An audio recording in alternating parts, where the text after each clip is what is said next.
Let me tell you about the Galactic University of Advanced Sciences, or as I like to call it, the most pretentious collection of pseudo-intellectual aliens this side of the Andromeda Galaxy. Picture, if you will, a sprawling campus that looks like someone took every sci-fi movie set ever built and mashed them together, with the architectural sensibilities of a particularly narcissistic peacock. The university prides itself on being the premier institution of higher learning for the galaxy's most evolved species. And by evolved, they mean species that have figured out how to make their buildings float and their food taste like disappointment. Students from across known space flock here to learn advanced theories about why they're superior to everyone else, with minors in condescending looks and dismissive snorting. Now, the crown jewel of this academic circus is a course called Advanced Xenobiology and Species Limitations, taught by one Professor Vex Thulin. Picture a 7-foot-tall crystal formation that somehow learned to wear robes and develop an ego the size of a small moon. Vex Thulin is what you'd get if you crossed a geology textbook with a pretentious wine critic and gave the result tenure. This course is wildly popular among the student body, mainly because it consists of 2 hours per week of being told how wonderfully superior your species is compared to all those poor, primitive creatures scattered throughout the galaxy. It's like a self-help seminar for beings who already think they're perfect. The typical class roster reads like a who's who of galactic snobbery. You've got your Zentorians who look like purple giraffes and never shut up about their perfect societal harmony. There are the Cerebrens whose heads are so big they need hover platforms just to support their massive brains, and even more massive egos. The Klaxons attend too, though nobody's quite sure why, since they communicate entirely through interpretive dance and seem to spend most of class time confused about basic concepts like sitting down and paying attention. But this semester, something unusual happened. Something that would shake the very foundations of galactic academia and make Professor Vex Thulin question everything he thought he knew about the natural order of the universe. They accepted a human exchange student. His name was Jake Murphy, and he was quite possibly the most ordinary human you could imagine. Average height, brown hair, the kind of face you'd forget 5 minutes after meeting him.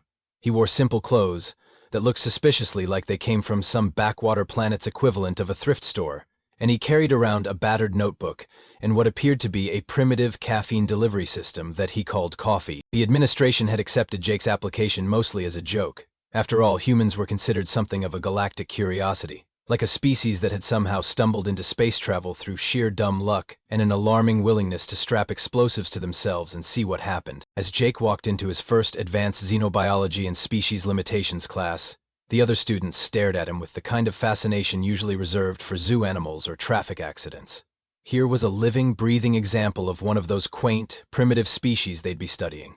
How educational, how convenient, how incredibly, spectacularly wrong they were about to be. Professor Vex Thulin stood at the front of the lecture hall, his crystalline form catching the light in a way that he clearly thought made him look profound, rather than just really shiny.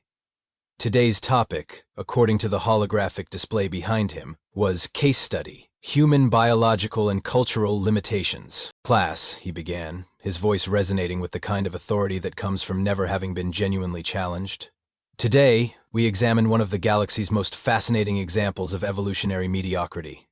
Humans represent a textbook case of a species that somehow achieved basic space travel despite possessing virtually no advantages whatsoever. The Zentorians nodded their long purple necks in sage agreement. The Cerebrans looked smug, which was their default expression anyway. Even the Klaxons seemed to understand enough to do what might have been an approving dance, though with them it was hard to tell. Vex Thulin warmed to his subject, gesturing dramatically with appendages that looked like crystal formations trying to cosplay as arms. Consider their physical limitations: fragile bone structure, pathetically slow reflexes compared to any decent predator species. Their sensory organs are laughably inadequate. They can barely see in the dark, their hearing range is severely limited, and don't get me started on their sense of smell. Jake sat in the back row, quietly sipping his coffee and taking notes. Nobody paid him much attention, which was exactly how he liked it. Furthermore, the professor continued, clearly enjoying himself now, humans possess no natural weapons. No claws, no venomous glands, no electromagnetic discharge capabilities. They're essentially walking meat sacks with delusions of adequacy. A few students chuckled at this. The Zentorians made that weird humming sound they used for laughter. One of the Cerebrans was probably composing a witty observation about human cognitive limitations to share later at the faculty lounge. Their social structure is perhaps even more dysfunctional, Vex Thulin pressed on. Thousands of different governments, hundreds of languages, constant warfare among themselves. They can't even agree on basic concepts like what constitutes acceptable food, or how many genders exist. It's honestly miraculous they managed to develop agriculture, let alone space travel.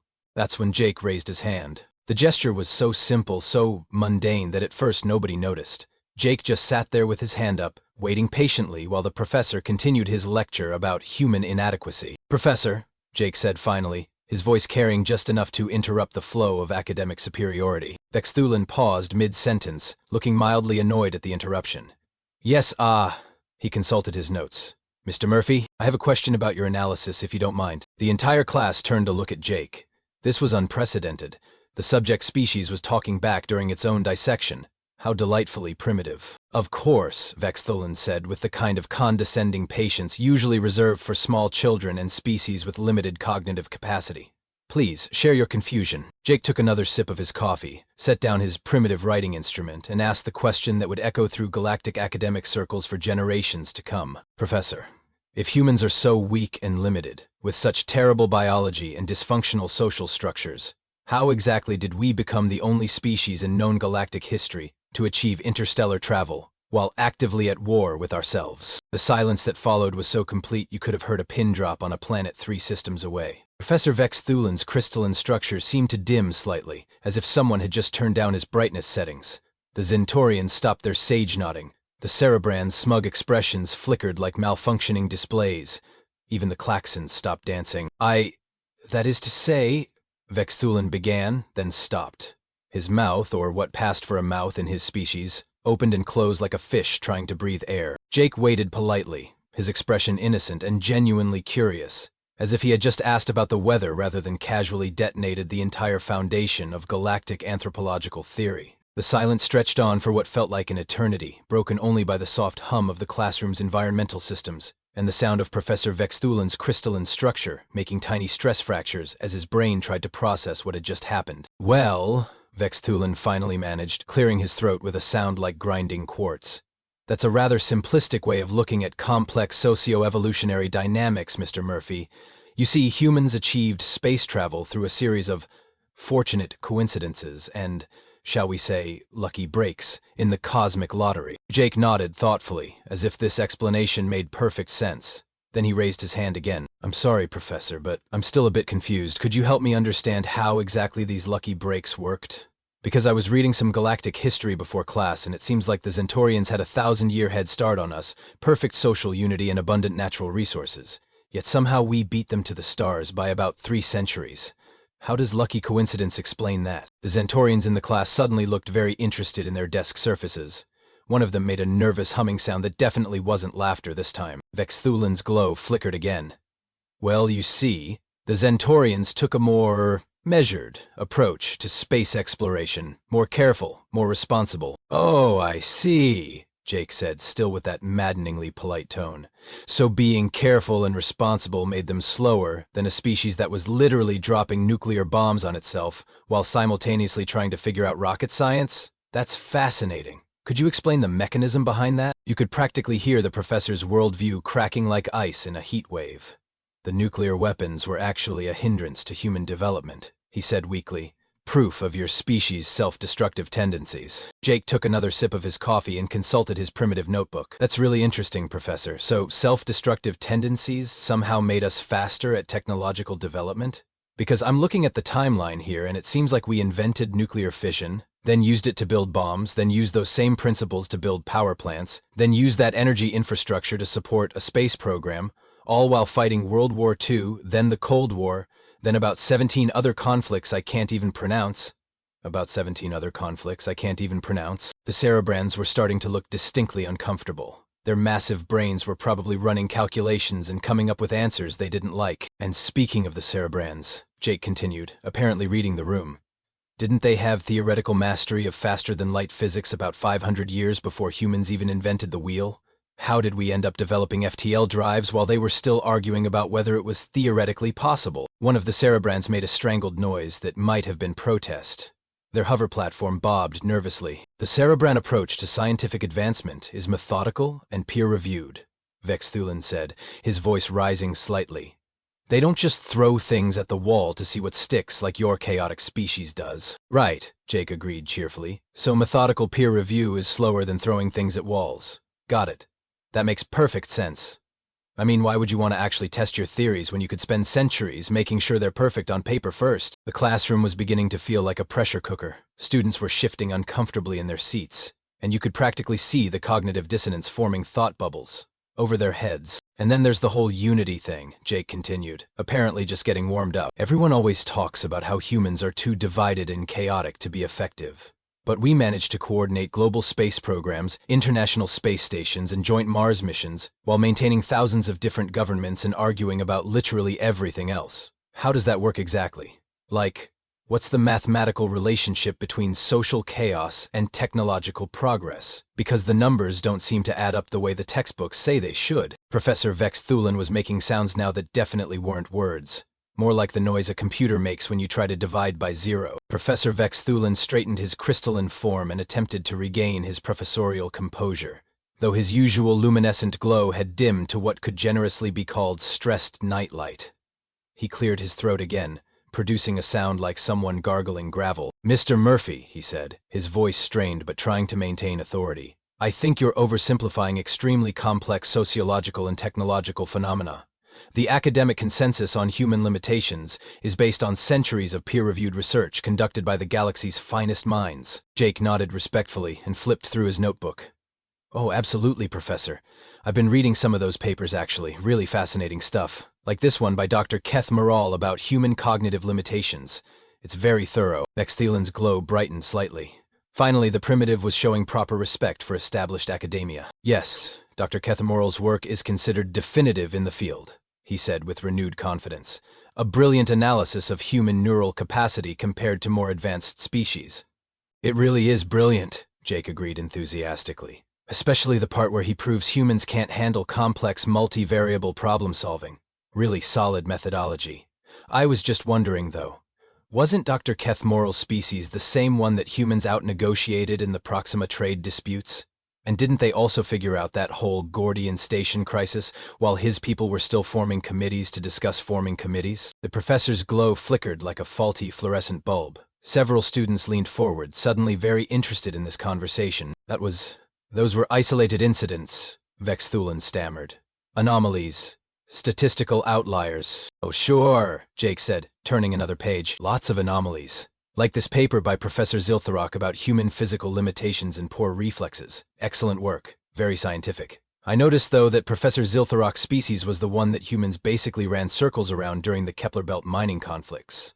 And wasn't that the same conflict where human pilots somehow managed to outmaneuver ships that were supposedly designed by a species with naturally superior spatial reasoning? You could actually hear the professor's crystalline structure creaking now, like a building in an earthquake. Tiny hairline fractures were becoming visible along his surface. "Those conflicts were won through sheer numbers and reckless tactics," he protested weakly. "Human success in military endeavors proves their primitive nature, not their superiority." Jake looked genuinely puzzled. "But Professor, if reckless tactics work consistently across multiple conflicts against supposedly superior opponents, are they really reckless? Or are they just tactics that the other species couldn't understand well enough to counter?" A Zentorian in the third row made a choking sound. One of the Cerebrians had begun frantically accessing their personal data tablet, probably fact-checking everything Jake was saying and not liking what they found. "And then there's this really interesting paper," Jake continued, apparently oblivious to the academic carnage he was creating. "By the Triumvirate Council on Xenopsychology. They did this comprehensive study proving that humans are too emotionally unstable for effective leadership. Really thorough research. Peer-reviewed by 17 different species. I was just curious about the timing, though, because wasn't that published right after 3 different human-led coalitions successfully mediated major interspecies conflicts that the Triumvirate Council had declared unsolvable?" Professor Vex Thulin was now making a continuous, low-frequency humming sound, like a machine overheating. The fractures in his crystalline form were spreading, creating a web of stress lines across his surface. "The emotional instability leads to unpredictable decision-making," he managed to say.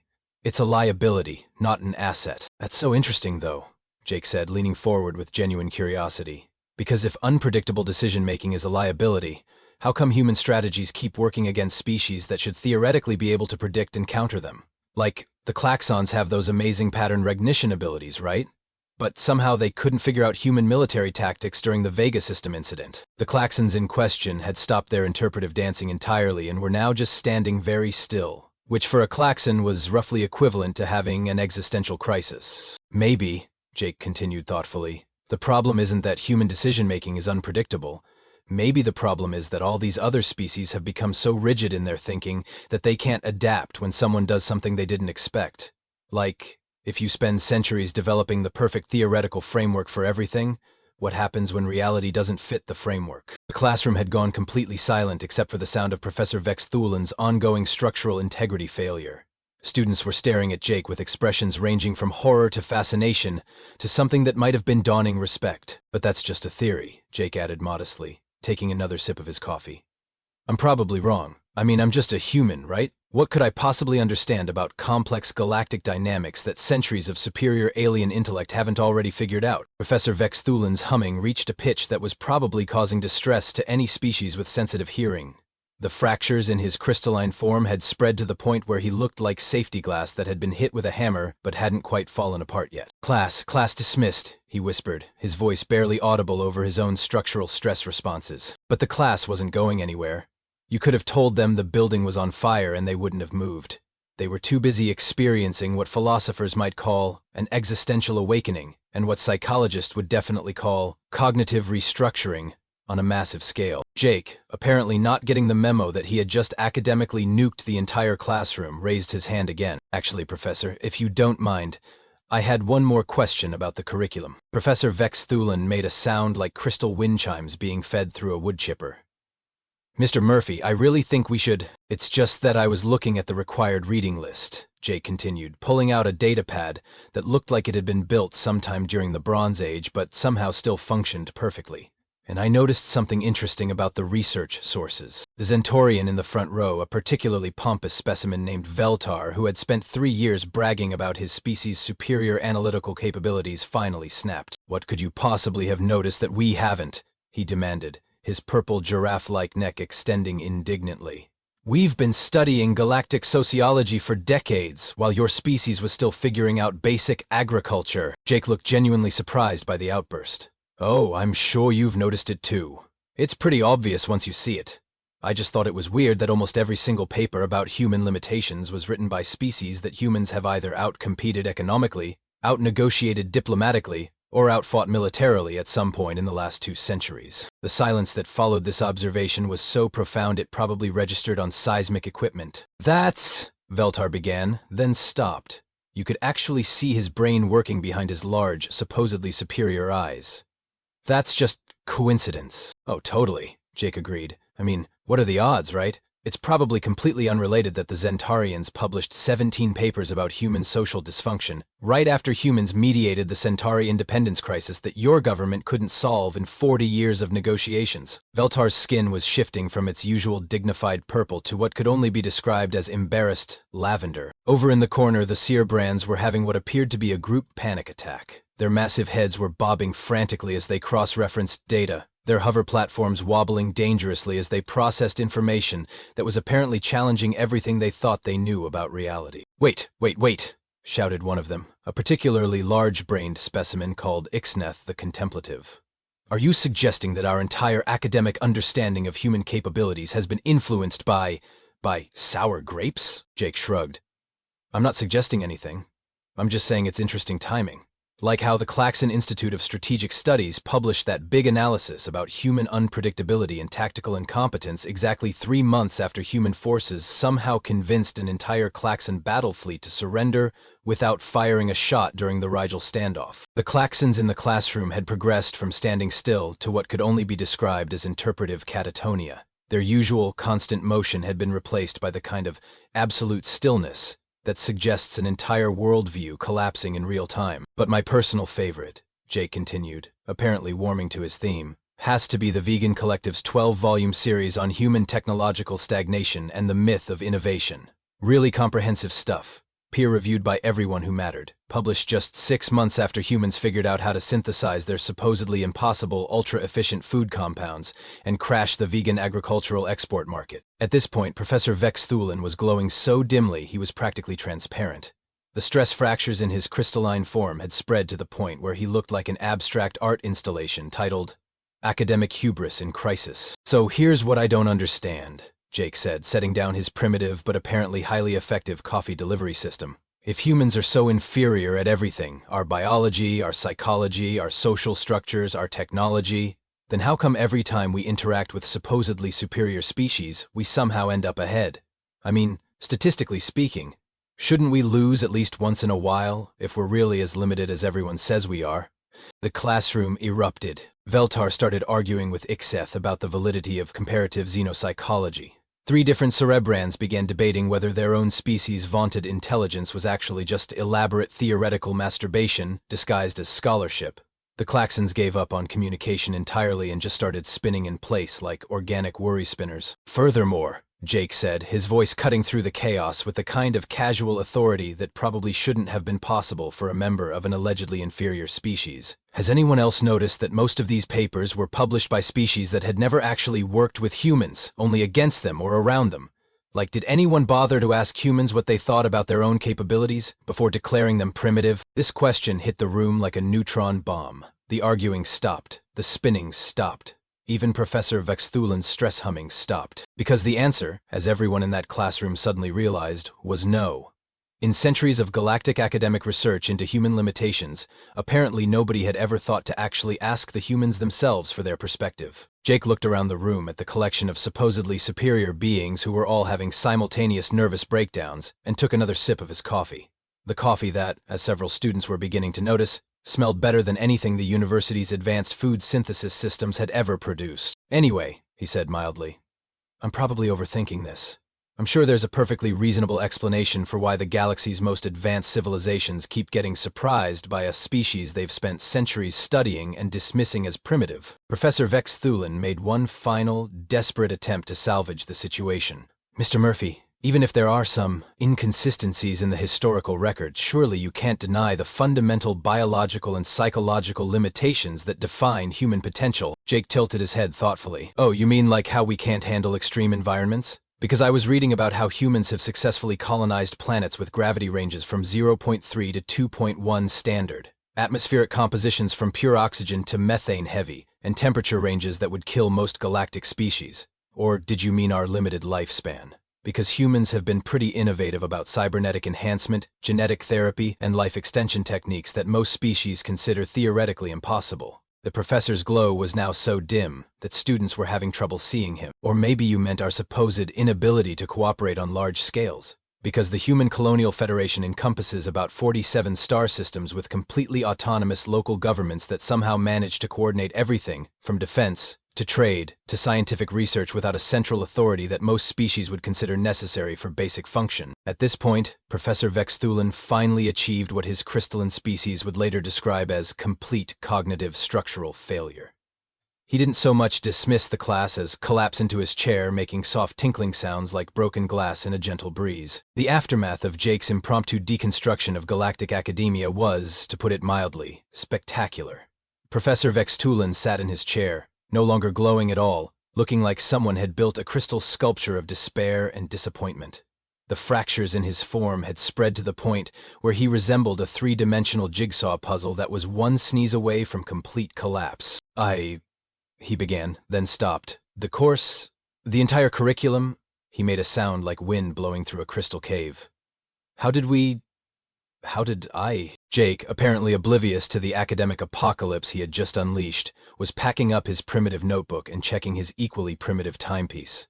"Oh, Professor, are we running over? I've got Introduction to Comparative Galactic Economics next, and I don't want to be late. Professor Quindala seems really nice, and I'd hate to miss her lecture on why human economic models are unsustainable." The remaining color drained from Professor Vexthulin's crystalline form. Word was going to spread. Other professors were going to face the same innocent, devastating questions. The entire academic establishment was about to experience what could only be described as the intellectual equivalent of a Category 5 hurricane. "Mr. Murphy," he whispered, his voice barely audible, "what you've done here today, the implications." "Oh, I didn't do anything," Jake said cheerfully, slinging his battered backpack over his shoulder. "I just asked a few questions. That's what students are supposed to do, right? Learn by asking questions? Around the classroom, the other students sat in various states of shock, confusion, and what could generously be called enlightenment.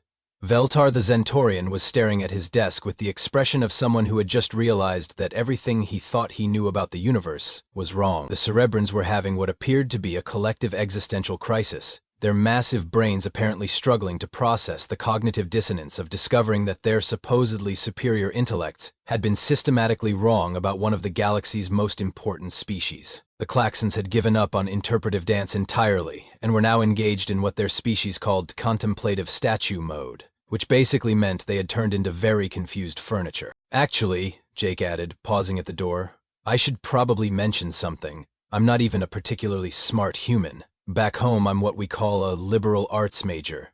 I'm basically studying the academic equivalent of finger painting and creative writing.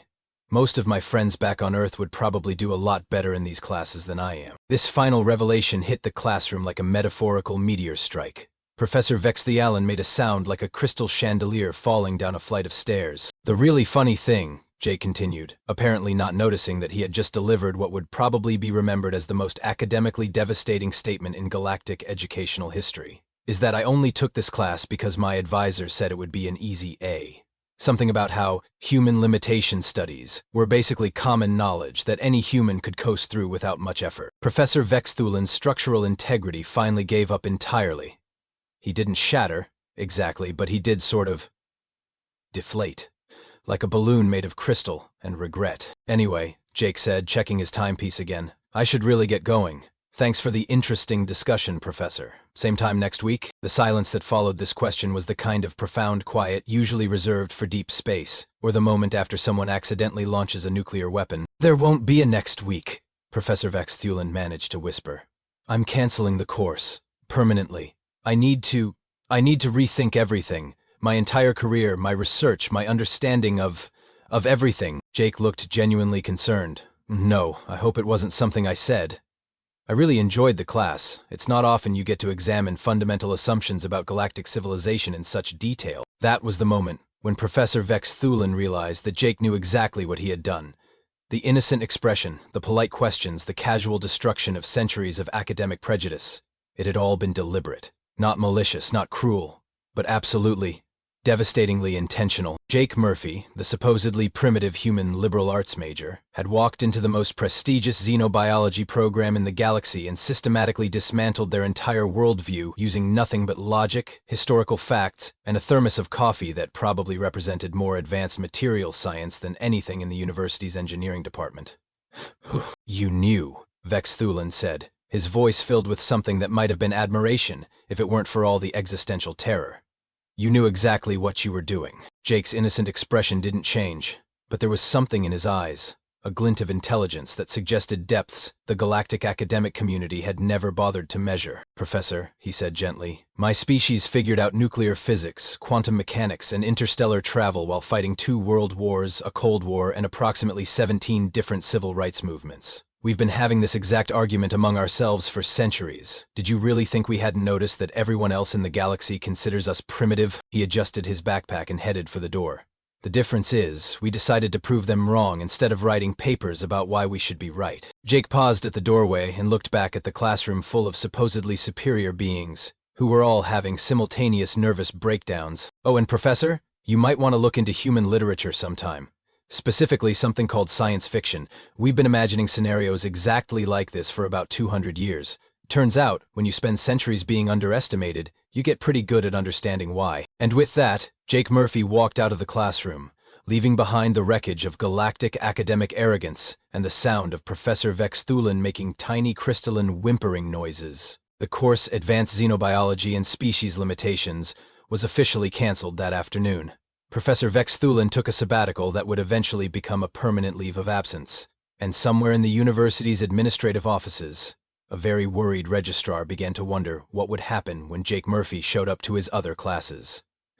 Because if a liberal arts major could do this much damage to the galactic understanding of human capabilities, what would happen when they met the engineering students? But that, as they say, is another story entirely.